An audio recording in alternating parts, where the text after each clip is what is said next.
Vector को शुरू करने से पहले आपको बता दूं, जब हम वेक्टर्स बोलते हैं तो ये एक एनसीईआरटी का एक चैप्टर है। कौन सा चैप्टर है एनसीईआरटी का? ये एनसीईआरटी का चैप्टर नंबर 4 है बच्चों। एनसीईआरटी के चैप्टर नंबर 4 में, जब मैं आपकी तरफ नहीं देख रहा हूँ, दैट मीन मैं स्क्रीन पर देख रहा हूँ, ए, बी और सी 3 सेक्शंस हैं बच्चों।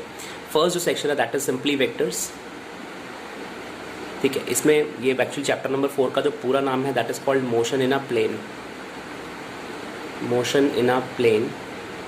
और बच्चों ये जो मोशन इन अ प्लेन है ये काइनेमेटिक्स का एक पार्ट है, और जिन बच्चों को बताने की थोड़ा कोशिश करता हूँ कि काइनेमेटिक्स क्या होता है। काइनेमेटिक्स जो होता है फिजिक्स की एक बड़ी ब्रांच है, ब्रॉड ब्रांच है, जिसमें मोशन के बारे में स्टडी करते हैं। तो kinematics is the study of motion. अब मोशन अपने आप में बहुत बड़ा है, बहुत छोटी सी बात नहीं है। मोशन को आप जो है सिंपली एक वर्ड में नहीं बोल सकते हो। मोशन कई तरह के हो सकते हैं बच्चों। सीधा चलना इज़ ऑल्सो मोशन, सर्कल में घूमना इज़ मोशन, पेंडुलम का स्विंग करना इज़ ऑल्सो अ मोशन। तो मोशन कई तरह का होता है। तो जो मोशन इन अ प्लेन है यानी जो काइनेमेटिक्स है वो हम इस चैप्टर में पढ़ रहे हैं। और बच्चों इसमें 3 सेक्शन मैंने आपको बताया, ABC 3 सेक्शन, जिसमें फर्स्ट वेक्टर, द सेकेंड जो बच्चों आता है वो है आपका प्रोजेक्टाइल मोशन।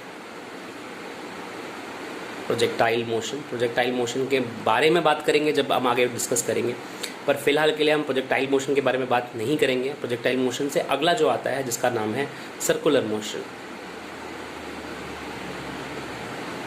तो बच्चों काइनेमेटिक्स जो चैप्टर है उसको 3 पार्ट्स में डिवाइड किया गया, वेक्टर है, प्रोजेक्टाइल है, सर्कुलर मोशन है। अगर मैं आपसे बोलूँ कि सबसे ज़्यादा इंपॉर्टेंट क्या है एग्जाम पॉइंट ऑफ व्यू से, तो बच्चों प्रोजेक्टाइल मोशन बहुत इंपॉर्टेंट है, उसमें एंगुलर प्रोजेक्टाइल बहुत इंपॉर्टेंट है। उसमें से क्वेश्चन ज़रूर आता है आपके, अगर अभी तो क्योंकि आपको पता है कि स्कूल्स खुले हुए नहीं हैं, बट अगर स्कूल खुले हुए होते तो मैं आपको एक क्वेश्चन बोलता हूँ, आपके स्कूल के पेपर में ज़रूर आता।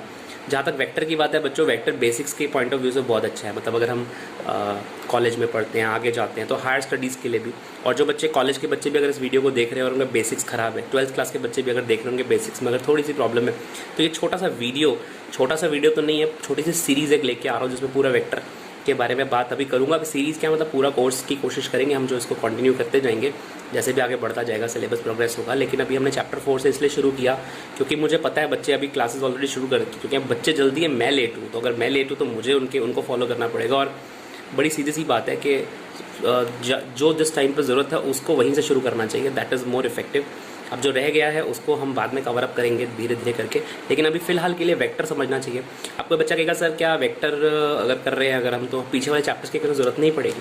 तो डेफिनेटली से नहीं पड़ेगी, क्योंकि अगर कुछ बच्चे फिटजी या अगर विद्या मंदिर और अगर ऐसे अगर जो है कोर्सेज अगर करते हैं ऑनलाइन या ऑफलाइन वटएवर, तो उनका वैसे बेसिक क्राइटेरिया वेक्टर ही रहता है। मोस्टली वेक्टर्स ही कराने की कोशिश करते हैं सब लोग, क्योंकि वेक्टर जो है वो हमारा बेसिक ग्राउंड है।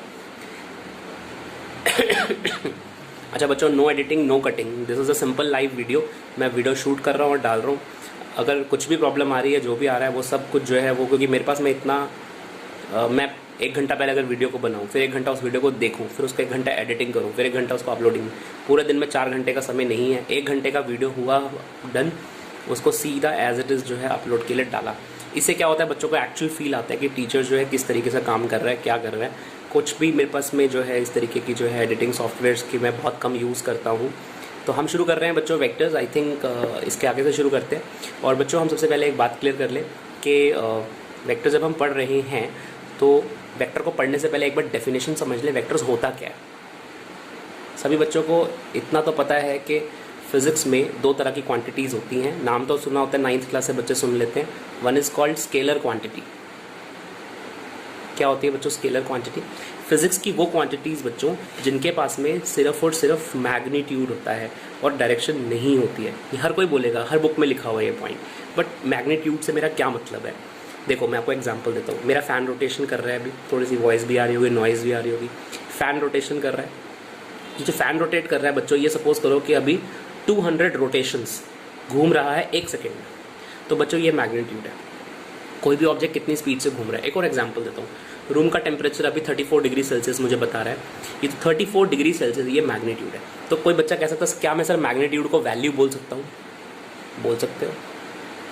मैग्नीट्यूड एक वैल्यू को बोलते हैं बच्चों, वैल्यू, ठीक है। कोई भी एक वैल्यू, कोई भी एक नंबर है जिसको हम बोल सकते हैं। तो स्केलर क्वांटिटीज़ बच्चों क्या है? These are the physical quantities, लिख सकते हो, these are the physical quantities which has only magnitude and no direction. अब टेम्परेचर ईस्ट में जा रहा है, वेस्ट में जा रहा है, ऐसा तो नहीं होता ना। अच्छा ये पेन देखो, अगर मैं इस पेन को छोड़ूँ तो कहाँ जाएगा? सबको पता है कि सर नीचे की तरफ गिरेगा। यहाँ छोड़ो नीचे गिरेगा, अपने घर जाके छोड़ो नीचे गिरेगा, इंस्टीट्यूट पे जाके छोड़ो, कॉलेज में जाके छोड़ो, आप अपने घर पे जाके छोड़ो, आप शिमला में जाके छोड़ो, अर्थ पे कहीं भी छोड़ो, ये हमेशा नीचे की तरफ ही गिरेगा। तो बच्चों ये जो पेन है ये इसकी डायरेक्शन फिक्स है। हालांकि इस पेन का कुछ ना कुछ वेट तो होगा, ठीक है, सपोज 10 ग्राम है, 20 ग्राम है, तो इसका जो वेट है बच्चों वो इसका वैल्यू है, दैट इज मैग्नीट्यूड, और इसके पास डायरेक्शन भी है, ये पेन नीचे की तरफ गिरेगा। तो बच्चों ये जो वेट होता है ऑब्जेक्ट का, ये आपका वेक्टर क्वांटिटी होता है। आप बच्चों को समझ में आ गया कि वेक्टर क्वांटिटीज़ क्या होता है? वेक्टर क्वांटिटीज़ क्या होता है? जिनके पास में मैग्नीट्यूड प्लस डायरेक्शन दोनों होती है। कोई एग्जांपल देना हो स्केलर का तो बोल देना mass, length, time, temperature, current, quantity of matter, mole, जितनी भी आपने बेसिक 7 क्वांटिटीज़ पढ़ी सारी स्केलर थी बच्चों। अब आते हैं वेक्टर क्वांटिटीज़ में, वेलोसिटी, ठीक है, डिस्प्लेसमेंट, एक्सेलरेशन, और इसके अलावा वेट। आपको बताया ना बॉडी का वेट, किसी बॉडी का वेट नीचे की तरफ जाता है। कुछ बच्चों को लग रहा होगा मास और वेट एक जैसी चीज़ है, नहीं, दोनों डिफरेंट होती है। ये पेन का मास है, ठीक है, मास की कोई डायरेक्शन नहीं होती है, लेकिन इसका जो वेट है वो नीचे की तरफ गिरता है। तो weight is a vector quantity, mass is a scalar quantity. तो बच्चों इस तरीके से हम डिफाइन करते हैं वेक्टर क्वांटिटी को। अब दूसरा क्वेश्चन ये आता है कि हम जब लिखते हैं, जब हम राइटिंग में करेंगे तो वेक्टर लिखेंगे कैसे, प्रेजेंट कैसे करेंगे? रिप्रेजेंटेशन इसको बोलते हैं, रिप्रेजेंटेशन ऑफ अ वेक्टर। बच्चों अगर आपको एक फिजिकल क्वांटिटी को रिप्रेजेंट करना है, हर क्वांटिटी को रिप्रेजेंट करना पड़ता है। इवन कि अगर जो है, अगर शेफ़ जो है उसको भी एक यूनिफॉर्म पहननी पड़ती है, ये बताने के लिए कि मैं शेफ़ हूँ, ठीक है। इसी तरीके से लॉयर को भी एक अपनी कोट, अपनी हर किसी की अपनी एक यूनिफॉर्म होती है, बिल्कुल वैसे ही, ठीक है। पीछे नॉइज़ आ रही है मेरे बेटे की। बिल्कुल वैसे ही बच्चों उसी तरीके से जो है हम क्वांटिटी वेक्टर को भी रिप्रेजेंट करते हैं। सिम्बॉलिकली हम वेक्टर को ऐसे लिखते हैं, ठीक है। कोई भी वेक्टर ए है, मान लो कोई वेक्टर है, बच्चों अगर एक वेक्टर को रिप्रेजेंट करना है तो आपको डायरेक्शन दिखानी पड़ेगी, ठीक है। तो सबसे पहले हम एक काम करते हैं, सबसे पहले हम एक 3 डायमेंशन डायग्राम, आप देखो डायग्राम यहाँ पर देखो, ये आपको 3 एक्सेस नज़र आ रही हैं बच्चों। इसमें से एक है एक्स एक्सेस, एक होती है वाई एक्सेस। 9th क्लास तक 10th क्लास तक बच्चे 2 एक्सेस बनाते हैं, एक एक्स एक्सेस होती है, एक वाई एक्सेस होती है, ठीक है। अब बच्चों क्या होता है, एक तीसरी एक्सेस जो है वो बाहर की तरफ आती है। सपोज करो कि ये एक्स एक्सेस है, वाई एक्सेस, वो बाहर की तरफ एक जेड एक्सेस जो है बाहर की तरफ निकल के आएगी, ठीक है। सपोज करो मैं ऐसे मूव कर रहा हूँ तो ये मैं एक्स एक्सिस में जा रहा हूँ, सपोज मैं ऐसे मूव कर रहा हूँ, ये वाई एक्सिस में जा रहा हूँ, सपोज मैं बाहर की तरफ भी आ रहा हूँ तो ये जेड एक्सिस में आ रहा हूँ। हमारा जो स्क्रीन है आपकी, मेरा हाथ बाहर की तरफ आ रहा है लेकिन बाहर की तरफ आ नहीं सकता है, तो ये जेड एक्सिस की डायरेक्शन है। वो जेड एक्सिस की डायरेक्शन को हम यहाँ पे ऐसे दिखाते हैं। अब कोई भी ऑब्जेक्ट अगर एक्स की डायरेक्शन में चलता है बच्चों, तो हमें बताने के लिए हमें लिखना पड़ता है आई कैप, आई कैप, ठीक है। अगर वो वाई में चलता है तो क्या लिखते हैं, जे कैप, और अगर जेड में चलता है तो क्या लिखते हैं, के कैप। तो बच्चों there are 3 caps, A cap, B cap, C cap. अगर किसी पुराने टीचर से पढ़ रहे हो, ओल्ड टीचर से पढ़ रहे हो, तो वो कैप की जगह हैट बोलेगा, वो बोलेगा आई हैट, जे हैट, के हैट, ठीक है, कैप, हैट, जो मर्जी बोल सकते हैं। आई कैप का बच्चों मतलब होता है बेसिकली ये एक यूनिट वेक्टर होता है, unit vector along x axis. ऐसे ही दूसरा वाला वाई एक्सिस है, तीसरा वाला जेड एक्सिस है, ठीक है। आप इसी तरीके से इसको एक्सटेंड कर सकते हो बच्चों। अब x axis, y axis, z axis, 3 axis हमारे पास में हो गई। अब पॉइंट इज दिस कि बच्चा कहेगा सर आपने यूनिट वेक्टर लिखा है, इसका क्या मतलब है? यूनिट का मतलब बच्चों फिजिक्स में होता है 1। तो मतलब 1, बेसिक 1, सबसे छोटा नंबर जो हम न्यूमेरिकल जो नंबर लेते हैं हम 1 ले लेते हैं, ठीक है। 0 की बात नहीं कर रहा हूँ, कोट मत करो, ऐसे जिस तरीके से समझाने की कोशिश करो उसको समझो। एक घर बनाना है आपको, ठीक है, तो आप मिनिमम एक ब्लॉक रखेंगे, 1 ब्लॉक रखेंगे, that 1 block is the basic value. 2 block रखेंगे, ठीक है, 3 ब्लॉक रखेंगे, कितने मर्जी ब्लॉक रखते चले जाइए घर बनाने के, लेकिन सबसे मिनिमम जो ब्लॉक आप प्लेस कर रहे हैं that is 1 block. So like that you can imagine कि I cap is a unit vector, ठीक है, 1 वैल्यू, ठीक है। आप इमेजिन करो कि आप जो है एक्स डायरेक्शन में भाग रहे हो, ठीक है, you are running in x direction. सोचो ये बच्चा जो है एक्स डायरेक्शन में भाग रहा है और इसकी भागने की सपोज स्पीड करो 5 मीटर पर सेकेंड है, ठीक है। तो ये जो 5 है बच्चों, ये तो हो गया मैग्नीट्यूड, और अगर मैंने इसके साथ में आई कैप लगा दिया तो इससे आप समझ जाओगे कि वो एक्स डायरेक्शन में भाग रहा है, ठीक है। क्या बच्चों को बात समझ में आनी चाहिए, है ना? कमेंट में आप बता सकते हो अपना जो भी आपका व्यू है, क्योंकि आप यहाँ पे यस सर तो बोल नहीं पाओगे वीडियो में। सो 5 आई कैप, ठीक है। लेकिन अगर वो एक्स एक्सिस की जगह पे माइनस एक्स एक्सिस में भागेगा तो हमें लिखना पड़ेगा माइनस का 5 आई कैप, मीटर पर सेकेंड। तो बच्चों ये जो माइनस है वो आई के साथ है, ना कि 5 के साथ है। 5 उसका मैग्नीट्यूड है, मतलब वो भाग तो 5 की स्पीड से ही रहा है, लेकिन जो माइनस है वेक्टर में वो उसकी डायरेक्शन को शो करता है कि वो नेगेटिव एक्स डायरेक्शन में भाग रहा है। ऐसे अगर वो वाई में जाएगा तो जे कैप लगा देंगे और जेड में जाएगा तो के कैप लगा देंगे। इस तरीके से बच्चों वेक्टर को रिप्रेजेंट किया जाता है। तो बच्चों अगर मैं पूछूं कि वेक्टर के कितने कंपोनेंट्स होते हैं तो आप बोलोगे 3 कंपोनेंट्स। ठीक है, कौन कौन से 3 कंपोनेंट्स हैं समझ में आ गया? आई कैप, जे कैप और के कैप। इस तरीके से बच्चों वेक्टर को रिप्रेजेंट करते हैं। मैं आपको बहुत छोटा सा एग्जांपल देता हूँ और उस एग्जांपल को समझने के लिए आपको समझना पड़ेगा एक टॉपिक जिसका नाम है पोजीशन वेक्टर।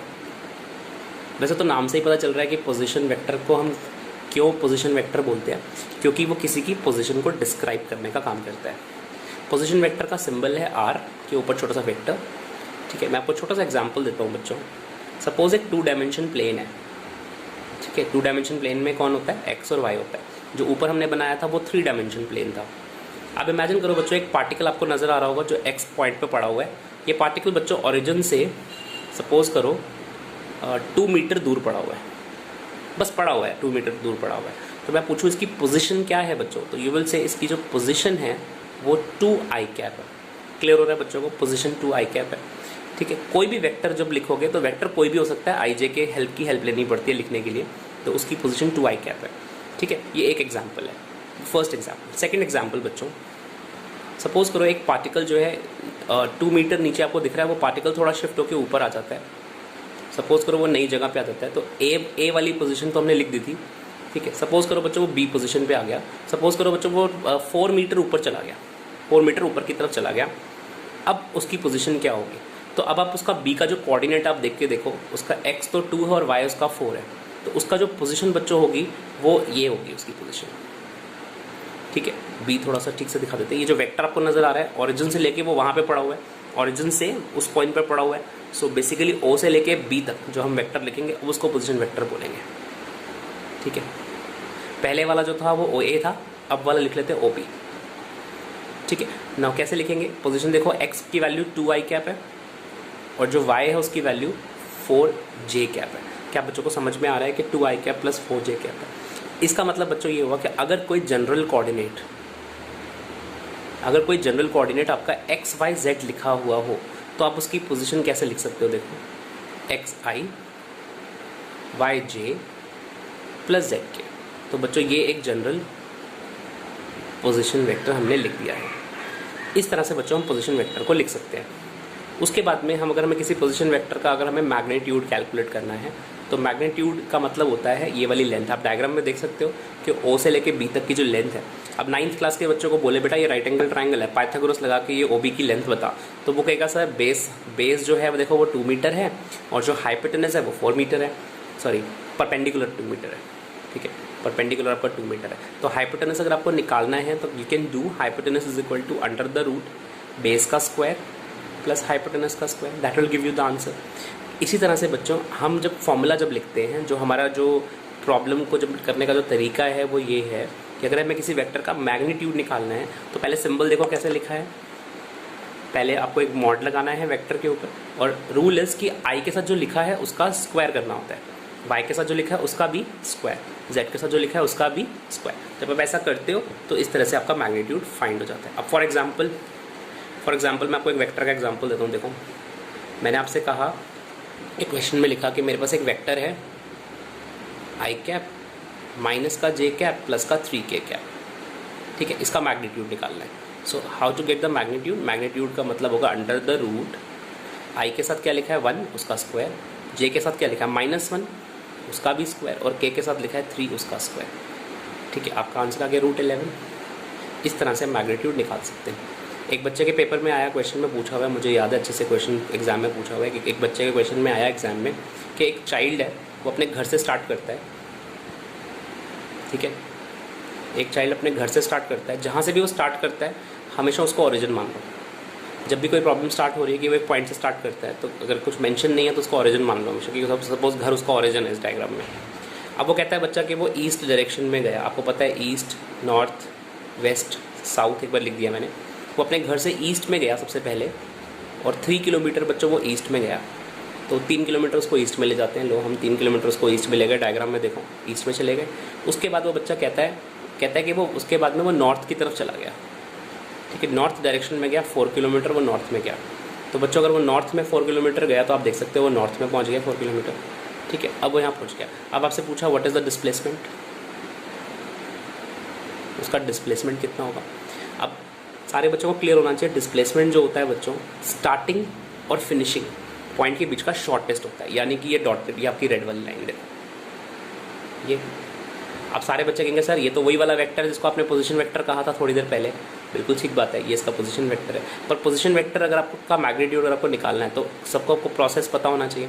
ऑल्दो ये आपका पाइथागोरस से भी आराम से निकल जाएगा, लेकिन हम वेक्टर अप्रोच से कर रहे हैं तो हम जानते हैं कोऑर्डिनेट 3,4 होगा, क्योंकि x आपका 3 है, y आपका 4 है। तो आपकी जो पोजीशन है वो कितनी लिखी जाएगी, you will write 3i cap plus 4j cap. और अगर मैं आपको कहूँगी इसका मैग्नीट्यूड निकालो तो मैंने आपको जो फॉर्मूला बताया था आप क्या करोगे, under the root i component का स्क्वायर प्लस j कॉम्पोनेंट का स्क्वायर। तो आप सबको पता है कि इसकी वैल्यू 5 मीटर आ जाएगी। यूनिट क्या थी उसे, किलोमीटर थी, तो किलोमीटर लिख दो। क्या बच्चों को बात समझ में आ रही है, कमेंट्स में लिखो अगर आपको बात समझ में आई है तो इस तरीके से बच्चों हम लोग मैग्नीट्यूड जो है वो इवैल्यूएट कर सकते हैं। ये बड़ा सिंपल सा लॉजिक है, बिल्कुल डिफिकल्ट नहीं है। आगे मूव करते हैं और समझते हैं इसमें और क्या क्या हो सकता है। अब बच्चों अगर इतनी बात समझ में आ गई है तो इसके और थोड़ा ऊपर बढ़ते हैं, थोड़ा लेवल और बढ़ाते हैं। That is called displacement vector. बच्चों डिस्प्लेसमेंट वेक्टर को समझने के लिए आपको डायग्राम के अंदर, डायग्राम एक बार ठीक से समझना पड़ेगा। मैं एक बार पहले डायग्राम एक सारे बच्चों को एक बार क्लियर कर दूँ। एक्स एक्सिस है, वाई एक्सिस है, जेड एक्सिस है। बच्चों एक पॉइंट है मेरे पास में ए, ठीक है, उसका कोई कोऑर्डिनेट होगा, सपोज x1 y1 z1, और ये उसकी पोजीशन है। आपको दिख रहा है ओ ए उसकी पोजीशन है। तो अगर ओ ए को अगर मैं लिख के दिखाऊँ तो मैं ऐसे लिख सकता हूँ x1i y1j प्लस z1 के लिख सकते हैं, ठीक है।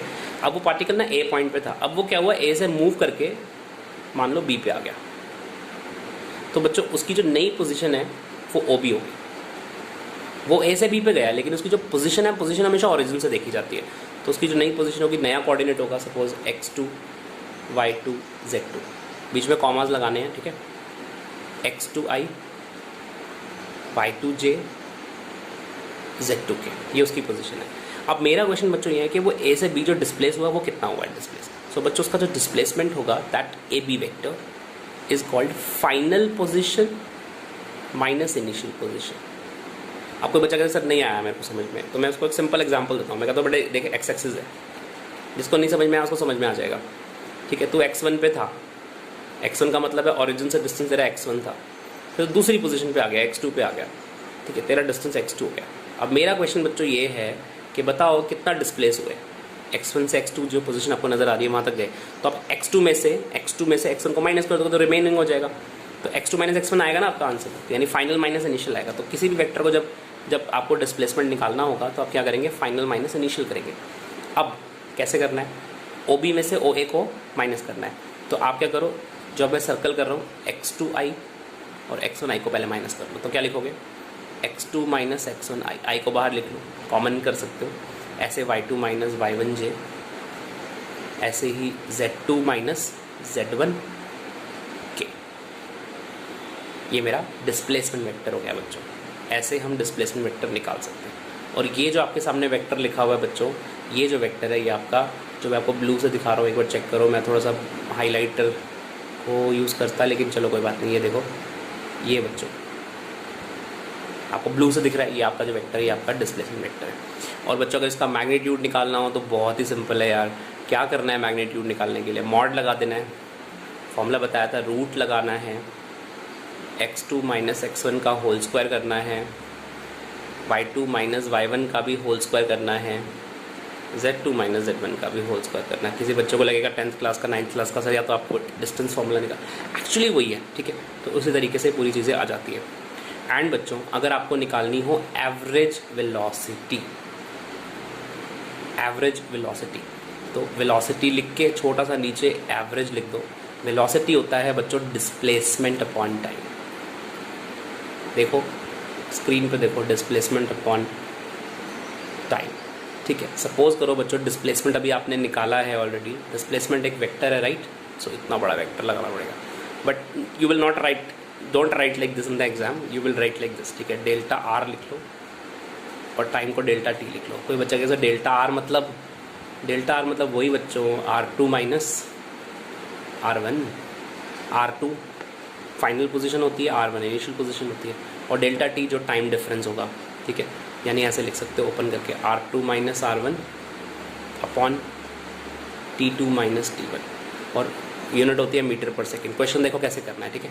एक पार्टिकल है बच्चों, उसको डिस्प्लेस किया गया,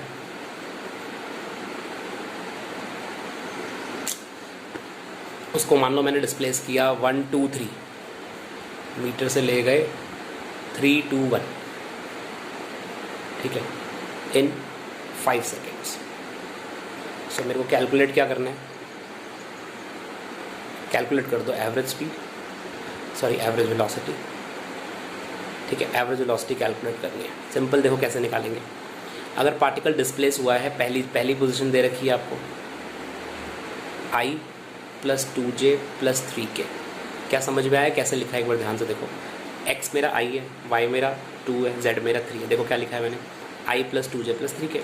दोबारा देखो दूसरे वाला देखो कैसे लिखेंगे, पहले 3 है फिर 2 है फिर 1 है, तो यानी 3i + 2j + 1k।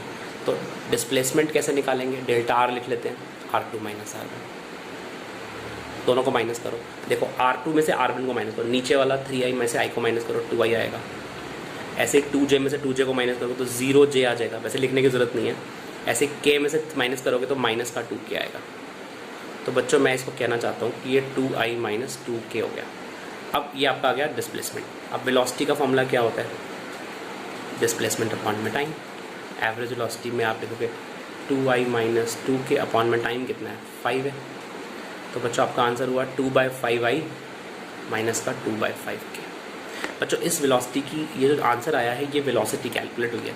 अगर इसका मैग्नीट्यूड कैलकुलेट करना हो तो आप कैसे लिखोगे, देखो रूट लगाओगे, 2/5 का स्क्वायर करोगे माइनस 2/5 का स्क्वायर करोगे, यानी i कॉम्पोनेंट का स्क्वायर प्लस j कॉम्पोनेंट का स्क्वायर। नो डाउट ये 4/25 + 4/25 होगा रूट के अंदर, और 4 या ऊपर ऐड होके 8/25 हो जाएगा। 8 जो होता है वो 2√2 होता है, और 25 का 5 हो जाएगा। शॉर्टकट में बता दूं बच्चों एक बार जल्दी से, ये भी समझ लो। 2/5 देखो कॉमन आ जाएगा, i - k। आप चाहो तो डायरेक्ट भी कर सकते हो, 2/5 लिखे रहने दो और i - k का सिर्फ मैग्नीट्यूड निकालो, root i component minus i component, देखो कितना आ रहा है। तो इस तरीके से आप जो है, अगर कॉमन आता है तो आप इस तरीके से शॉर्ट में भी कर सकते हो। अगर आपको, मुझे पूरी उम्मीद है आपको यहाँ तक समझ में आ गया होगा। अब बच्चों एक चीज़ और सिखाऊंगा मैं आपको, उसके बाद मैं इस वीडियो खत्म करूँगा। वेक्टर की डायरेक्शन कैसे निकालते हैं, डायरेक्शन ऑफ अ वेक्टर। देखो 2 डायमेंशन में निकालना बहुत ही इजी है, ठीक है। 2 डायमेंशन वाली अभी सिखा रहा हूँ, और आगे आने वाली वीडियोस में 3D का भी डायरेक्शन निकालना सिखाऊंगा, और जनरल भी सिखाऊंगा कैसे करते हैं, ठीक है। अभी कुछ नहीं कर रहे बच्चों, अभी इसके अलावा हम सिर्फ नॉर्मल सा अभी हम सिर्फ डायरेक्शन निकालना सीख रहे हैं। इमेजिन करो बच्चों, मैंने एक क्वेश्चन में आपसे कहा फाइंड द मैग्नीट्यूड एंड, अभी मैंने ऊपर वाला क्वेश्चन दिया ना, उसी का निकाल के दिखाते हैं। क्या वेलोसिटी वेक्टर था मेरा, 2/5i - 2/5j। क्या इसका मैग्नीट्यूड भी निकालना है, इसकी डायरेक्शन भी निकालनी है, ठीक है।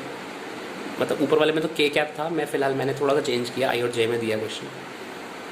तो बच्चा कहेगा सर k में क्या करेंगे, k में क्या करोगे, k में यही करोगे, एक को x एक्सिस बोल देना, एक को k एक्सिस यानी z एक्सिस बोल देना, ठीक है। अभी i और j है तो x और y बोल देते हैं, कोई भी 2 एक्सिस का तो निकालना बहुत ईजी है। देखो बच्चों 2/5i लिखा हुआ है, तो सपोज करो कि 2/5 इतना हो गया x में, ठीक है। अब लेकिन एक प्रॉब्लम आ गई बच्चों, प्रॉब्लम ये आ गई कि वहाँ पे तो माइनस का 2/5j लिखा है, जबकि मैंने तो y बनाया है, तो मतलब मैंने गलत बना दिया एक्चुअली, मुझे नीचे की तरफ बनाना पड़ेगा, ठीक है। मेरी बात सबको समझ में आ गई है, ठीक है। ऐसा कोई ऐसी बात नहीं है कि हमें समझ में ना आए, 2/5 नीचे की तरफ बनाना है। आप क्या कर रहे हो, आप डायग्राम में ध्यान से देखो, आपको एक कोऑर्डिनेट नज़र आएगा यहाँ पे, ठीक है। ये कोऑर्डिनेट पक्का से 2/5 कॉमा माइनस का 2/5 होगा, क्योंकि नीचे की तरफ बनाया y में तो -2/5 हो जाएगा। और बच्चों इसका जो वेक्टर है ओरिजिन से ये होगा, देखो हमेशा ओरिजिन से बनाना है वेक्टर, ठीक है, हम जब भी बनाएंगे। तो बच्चों ये जो वेक्टर आपको दिख रहा है, ये वेलोसिटी वेक्टर का डायरेक्शन हो गया। अब ये डायरेक्शन बताएंगे कैसे, तो उसके लिए एक एंगल यूज़ करना पड़ता है और हम एक्स के साथ ही मोस्टली बनाते हैं एंगल किसी भी एक्सिस के साथ बना सकते हो, कोई प्रॉब्लम नहीं है, लेकिन मोस्टली एक्स एक्सिस के साथ ही सब बनाते हैं। तो आप भी जो है वो एक्स के साथ ही बना सकते हो, चैलेंज कर सकते हो, वाई के साथ बनाना है वाई के साथ बना लो, फिजिक्स विल रिमेन सेम। ठीक है, देखो आंसर बदल जाएगा, आंसर जो है क्योंकि दूसरी एक्सिस के साथ कुछ और एंगल बनेगा तो आंसर उसके साथ वो वाला एंगल भी ठीक होगा। अब मैं एक्स एक्सिस के साथ अगर एंगल दिखाऊँ tan theta is equal to, सारे बच्चे ध्यान से देखो, परपेंडिकुलर आपको नजर आ रहा होगा 2/5 आपको नजर आ रहा होगा और बेस आपको नजर आ रहा होगा 2/5 है, दोनों मैंने येलो से मार्क कर दिए। अच्छा परपेंडिकुलर कौन सा होता है, कई बच्चों को जब ट्रायंगल घूम जाता है उन्हें ये भी समझ नहीं आता कई बार कि सर ये ट्रायंगल कौन सा वाला ट्रायंगल कैसे लेना होता है। देखो अगर मैंने ये वाला एंगल थीटा लिया है डायग्राम में, थीटा के सामने वाला जो एंगल होता है वो हमेशा परपेंडिकुलर होता है, थीटा के साथ वाला जो एंगल होता है वो बेस होता है और 90 डिग्री के सामने वाला जो एंगल होता है वो हाइपोटेनस होता है। तो ऐसे घूम जाने से कंफ्यूज नहीं होना है। tan थीटा यूज़ कर रहा हूँ बच्चों, परपेंडिकुलर बाय बेस, परपेंडिकुलर मेरा माइनस का 2/5 है, बेस मेरा जो है वो भी 2/5 है, वैल्यू आ रही है -1 और tan थीटा अगर आपका -1 आ रहा है तो थीटा मेरा 45 आएगा, लेकिन माइनस का 45 आएगा क्योंकि नीचे की तरफ बन रहा है एंगल। ठीक है, तो मैं ऐसे बोल सकता हूँ कि ठीक है ये इस तरह से बोल सकता हूँ -45 degree with respect to x axis. बच्चों ये हो गई मेरी डायरेक्शन, इससे मुझे समझ में आ रहा है मैं एक्स एक्सिस से -45 डिग्री, एक्स एक्सिस पर -45 डिग्री पे मैं इंक्लाइन हूँ।